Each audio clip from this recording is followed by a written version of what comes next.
What's up, y'all? It's me, Erica. We are down here. We're down here to talk about some things. Go ahead and like, subscribe, and comment. Let me know you stopped by. We're here. I hope everybody's doing good. I don't know what's wrong with this camera. It looks like it's like it has a filter on it. It's weird. Let me park right here. Go ahead and like, subscribe, and comment. Let me know you stopped by.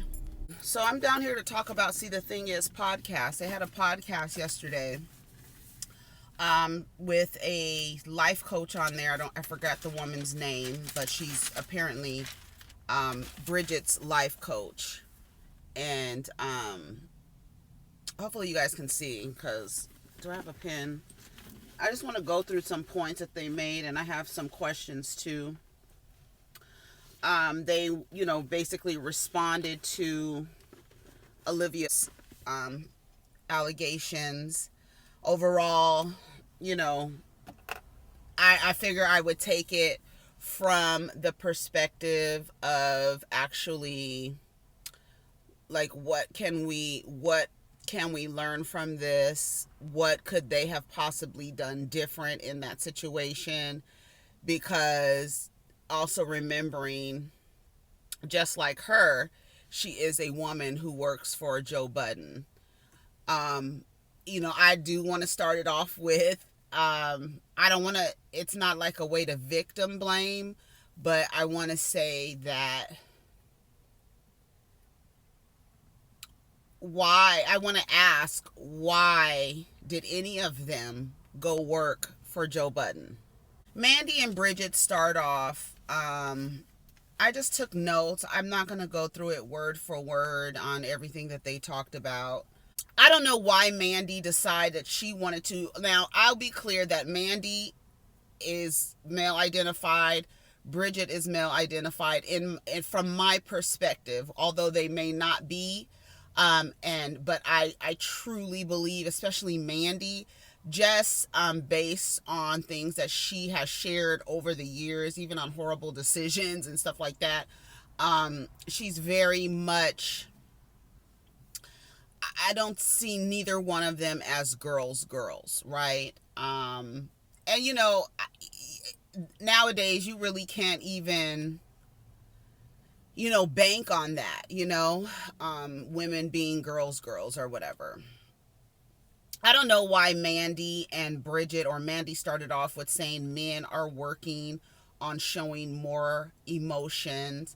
People feel entitled to their opinions about us, and they're saying things that are, cruel and mean and this and that.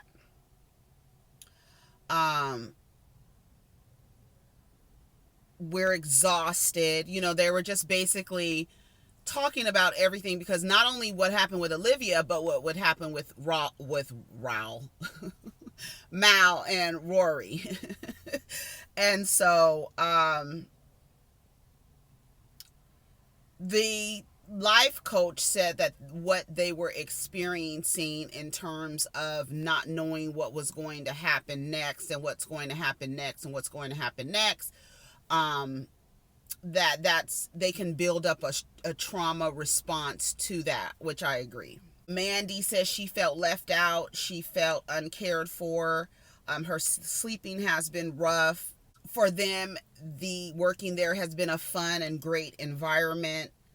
And then they wanted to know, what did we miss? How did this person that we brought onto the show, in my space, this is Bridget, in my space, not feel safe? Yeah, you claim you're a woman's woman, and I think it's a question for everybody. I think it's literally a question for everybody. Do other women feel safe around you, ladies? Do other women feel safe around you, to the point where Olivia did not trust Mandii or Bridget enough to tell them, no, I'm not okay, when they asked her if she was okay? So I think that was like a real question on, like, what can you do better so that women other women and you call yourself a woman's woman. The name of the first episode of See the Thing is podcast is called Protecting Black Women. The first episode. And by episode 16, you guys did not exercise that. You guys did not, stand up at that point. As women, we overthink. Mandii, no, people overthink. Not as women, we overthink. Men overthink too. Like that, the way that she identifies and the way that she sees women is really, it's weird. It's very weird. And I feel like that's the reason. Like yesterday, I said I felt like it was Bridget that gave or told oh boy about the text messages, and everybody was in the comments correcting, said no, it was Mandii, because I guess Mandii has known Joe for the longest. She does mention it in that she talks to Joe almost every single day. I thought it was weird that they kept saying what wasn't their responsibility and trying to kind of like remove themselves from what happened in that scene, right? To kind of like remove, like to back away. How do I not be responsible? This has nothing to do with me. This is her interactions with Joe. But I think everybody knows, and we've all learned, especially in workplace, that if one person feels uncomfortable and is standing there and you see that they're visibly uncomfortable and nothing is said, you're almost like an accomplice. It's almost like you did something. But they said that they asked her, was she okay? They asked her, they checked in with her over and over again, but because she doesn't trust them, her response was, I'm okay, I'm fine, it's fine. She doesn't trust you guys. And I feel like for them, that's something that they really have to like sit with, like another woman. Like I'm thinking about it, like I would feel so bad if a woman experienced something like that and didn't feel, if I shared that close proximity and workspace with them, and for them to say they didn't feel safe enough to confide in me and tell me, I would feel really, really bad. I would feel really bad. Really bad. Like Bridget and Mandii. Oh, she's just holding on to that. To me, it also did sound like, I was like, are they trying to make it seem like, because they said it was not a hostile work environment, that they enjoyed coming to work and this and that, but that what was going on at work was they were having like unable to sleep, they were uncomfortable, and all this other stuff, and questioning friendships is what Mandii said. Do I call her? Do I call her to find out, is everything okay? Yes. You guys have a relationship. You guys are sharing a podcast space together. Those conversations tend to get real personal, and you do want to be around people that you trust. It makes for a better chemistry in the flow of the conversation. She quit via text message. She just basically said, this is not an environment that I can work in or whatever. She said that Joe wanted to know if they saw it coming, and they said they didn't see it coming. All of us were uncomfortable that day. They said that Olivia spoke to that in her video, and that she knows a different Joe that we know. Well, the Joe that you know respectful to women? Because when does that happen?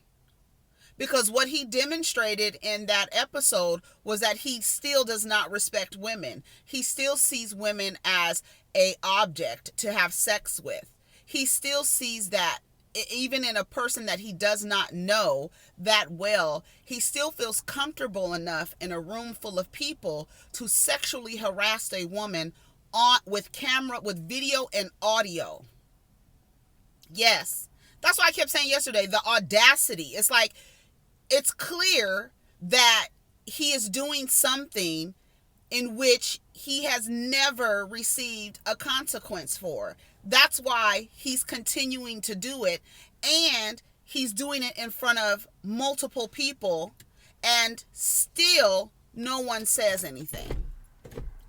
No one says anything. Now, Mandii, like I said, Mandii did say, when he called her a bitch, when he said bitch, play the sound effect, and she was like, whoa, like you can't be doing that, right? But they were talking about, we know a different Joe. He's more amplified when the cameras come on. So in other words, you're suggesting that he was doing too much and he was doing the most with Olivia. They said they went on a break, came back, they paused, and everybody felt uncomfortable. So I'm trying to figure out if everyone is feeling uncomfortable about the exchange between Joe and Olivia. And I didn't even mention it yesterday that when he hugged her and when the other women encouraged her to hug him, this man has been disrespectful. He has sexually harassed her. And now you guys are like, hug, hug, hug.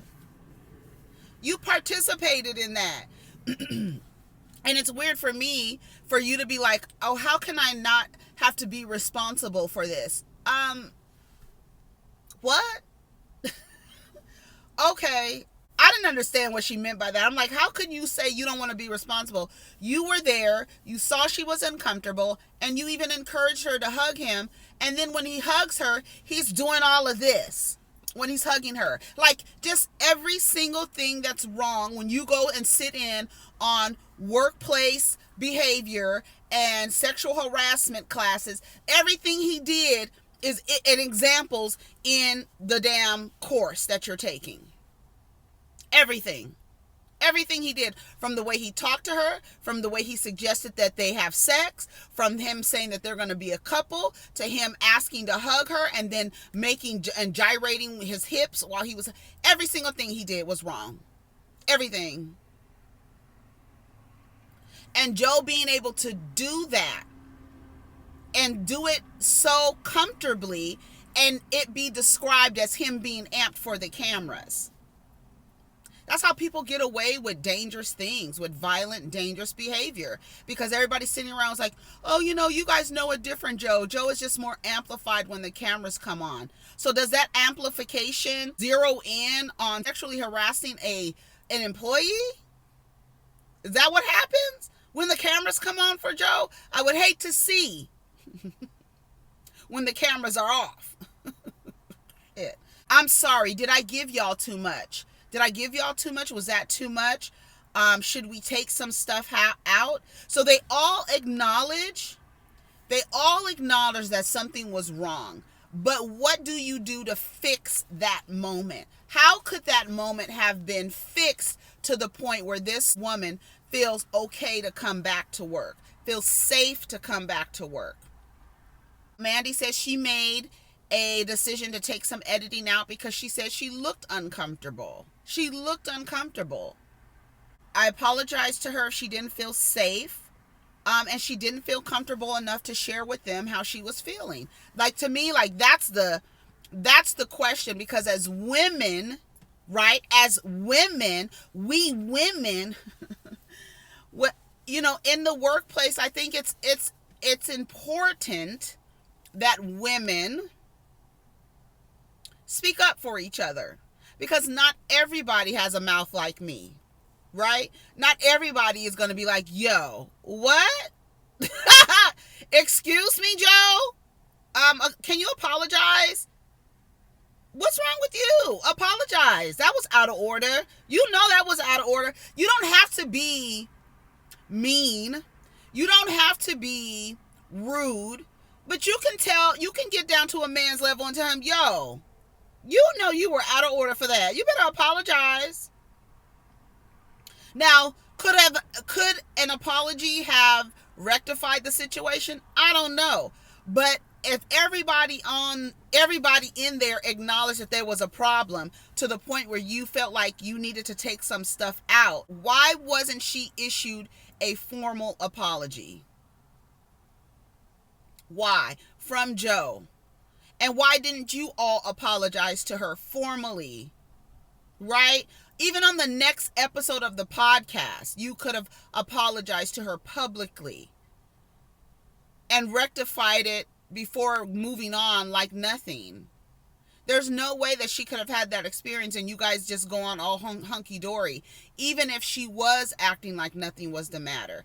Y'all should have been on the other end like, Joe was out of order. We need to figure out how to fix this. Because if she does decide that what he did, like, she can't take it, she can sue. Like, where was that part of the on the job training? You know what I'm saying? Then they talk about, I guess we failed. Yeah, you guys did fail. You did fail to protect black women. You did. You did. Ooh, shit. You did. You failed, Mandii. Yep. You're absolutely right. You did. So if you want to know, I guess we failed. You trying to be funny. You did. You did fail. You did. It's not my fault.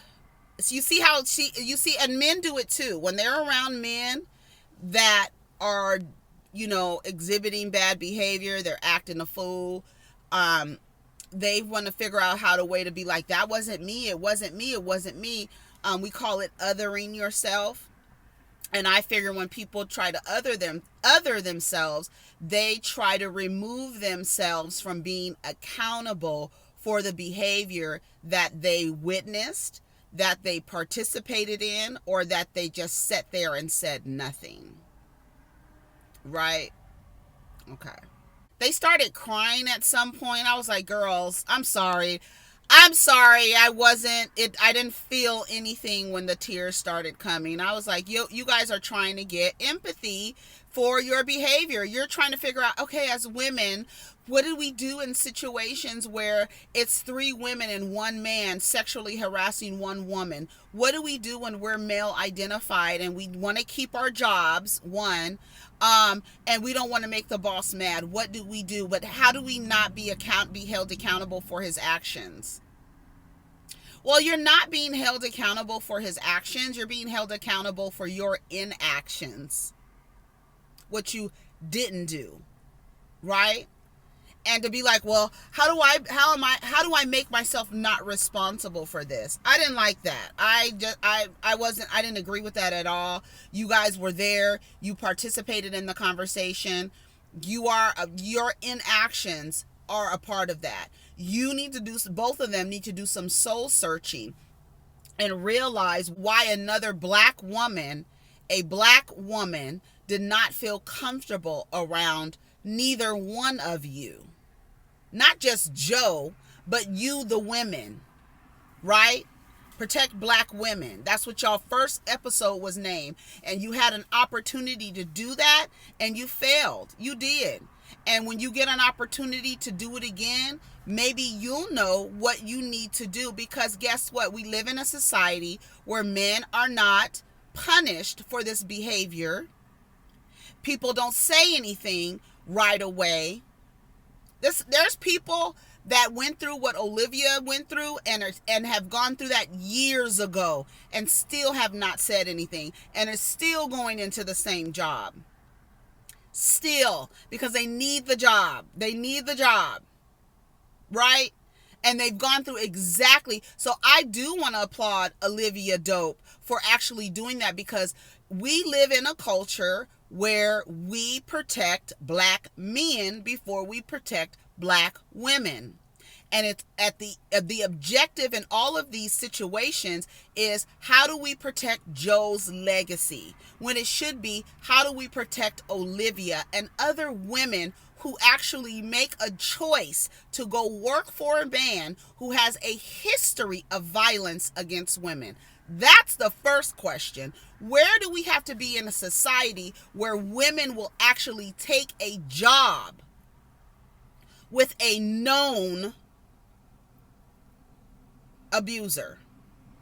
We have seen Joe, it's been documented. This is not something like, oh, you're going to work for and you don't know that the CEO likes to wear ladies' underwear, right? And you find out, or you are like, oh my God, I work for this man and I didn't know that he did all of these things. You went to work for and signed a contract with Joe Budden, Joseph Budden, who has been documented.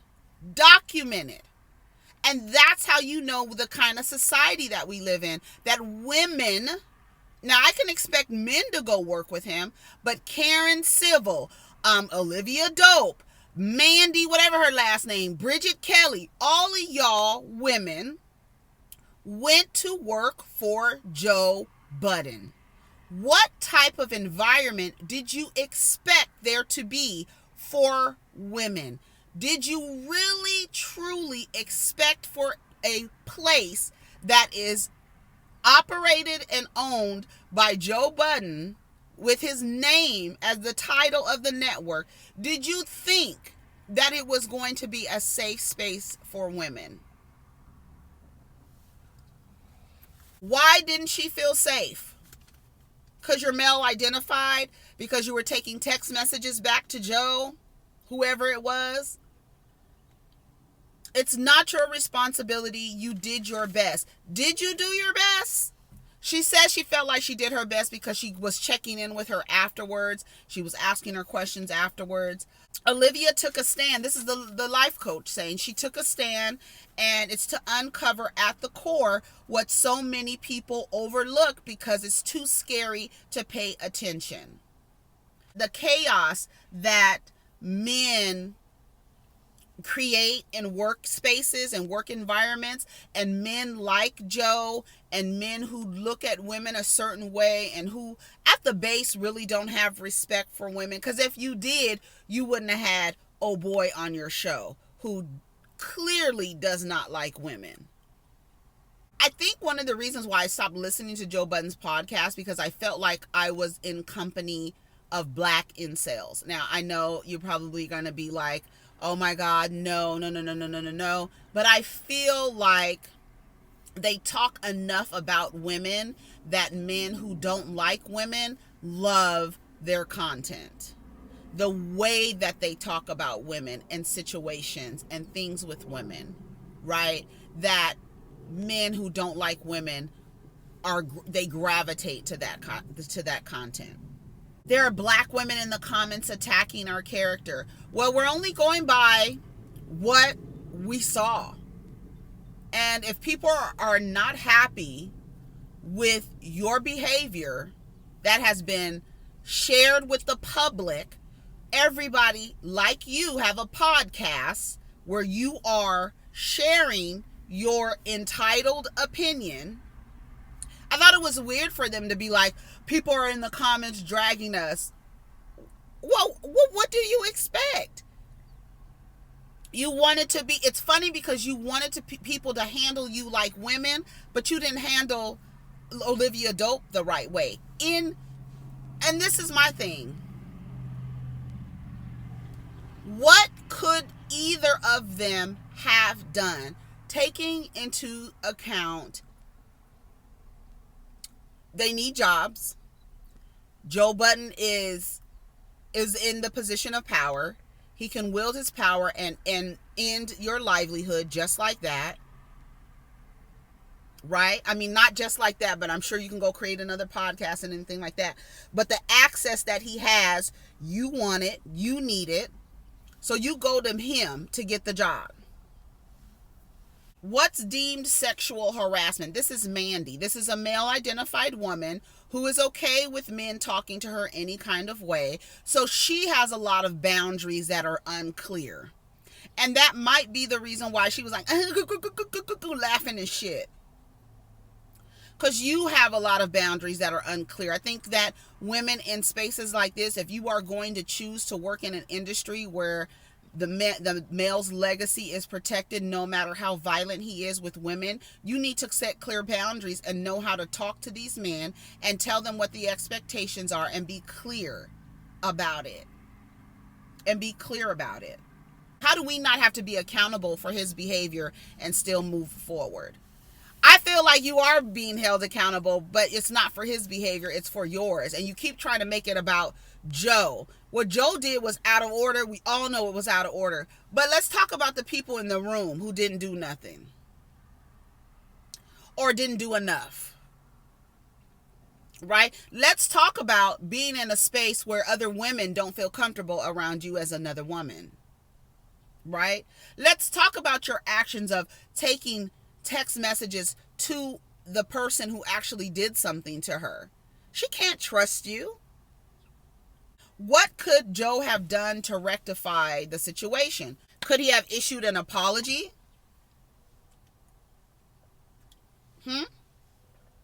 What could he have done?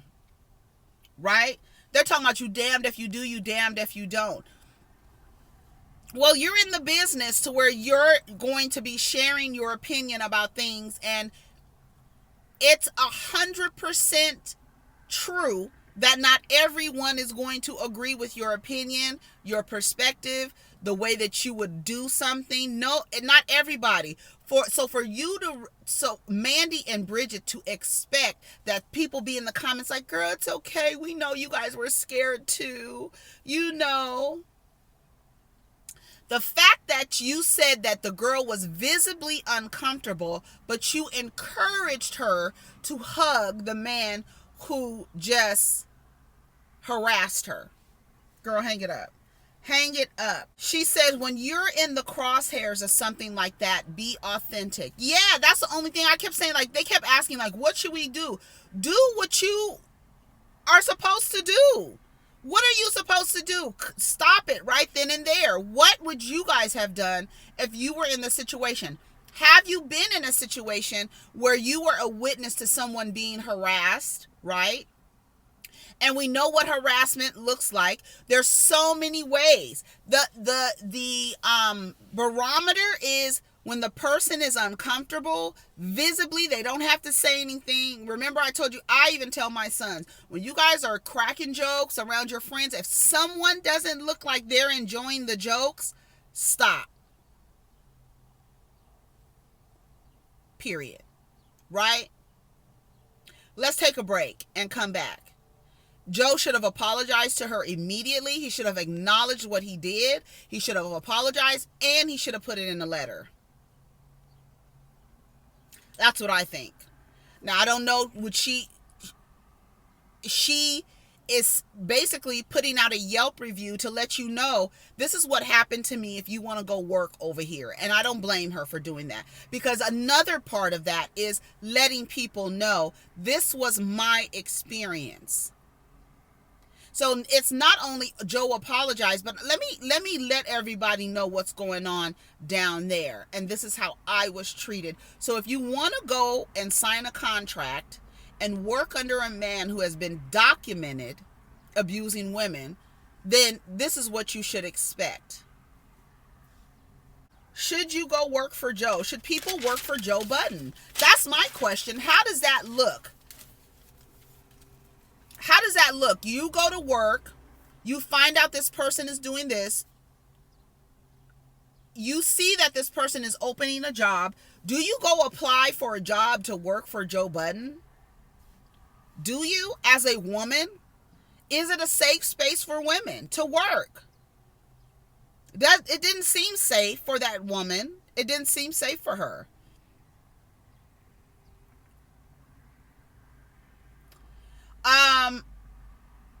The life coach spoke to our community doing a lot of hiding. Yeah, doing a lot of hiding because women are dragged through the mud when they are abused by a man. Wherever it is, in the workplace, at home, wherever it is, it's somehow, some way gets twisted that it's the woman's fault that she was abused. And like I said yesterday on Twitter, I'm so glad that there is audio and video, because if there wasn't, I can guarantee you the way that Joe responded to Tahiri's claims. Let me start with, this young lady is a liar, a cancerous, toxic liar. I'm uncertain why she's lying this way. I'm not certain if she is misspeaking, if she has a false recollection of things. I'm not sure what it is, but she says some things that didn't sit right with my soul, and I'm here to talk about it. Right? Remember when he got online, called her all out of her name and just recently, when she said that Joe was violent with her, he called her a liar. You know why he called her a liar? Because there's no video or audio to prove it. But here we have audio and video, and the man still had the audacity to do what he did. If there hadn't been any video or audio of this, he would have responded the same way. You know how I know? Because he has a pattern of behavior. He's going to do what he's done before. You know why he has a pattern of behavior? Because there hasn't been any consequence for his behavior. Should women go work for Joe Budden? Should women go work for men who are known to be violent, to not create safe spaces for women? How do you go work for somebody like that? Mandii says she's questioning what is harassment? What does that look like? Because she's gone through a lot. She's male identified. So she's trying to figure out, like, because even in the episode, she was talking about, my thighs, talking to another person about how she looks and how her thighs she doesn't need her thighs, can't break anything down or something, some weird inappropriate joke. It's like, read the room, one. That's the main thing. Read the goddamn room. You're talking about sexual harassment, and then you're sitting here making innuendos. Relax, Mandii. It's okay. We get it. That's a part of your identity, is being, sexy and being crass and talking about fucking and stuff like that. We get it, girl. Time and place, honey. Time and place. And I'm sure that they need to sit down with it and be like, why didn't this woman feel safe around me? That's a legitimate question. As a woman, do other women feel safe around you? She's talking about this too shall pass. If we weren't meant to take it on, we wouldn't be going through it. Yeah, of course. Right. You're learning a lesson. And here's the lesson. Lesson number 1, don't go work for a known abuser. That's lesson number 1. Lesson number 2, if you have to go work for a known abuser, that you will actually set clear boundaries with the person and tell them what you will not tolerate, because you are aware of their history, right? Now, I don't know, can you go tell Joe Budden what you won't tolerate? He should accept it. I don't even see how people can go work for him. That's the main thing. So you guys let me know what you guys think of the episode, See the Thing Is, or the thing as a whole. I think I covered everything. That was my question, is like, do you go work for somebody like Joe? What would you do in that situation? Have you ever been in that situation? And as a woman, ask yourself, do other women feel comfortable around you? Take care of each other and protect your energy. Peace.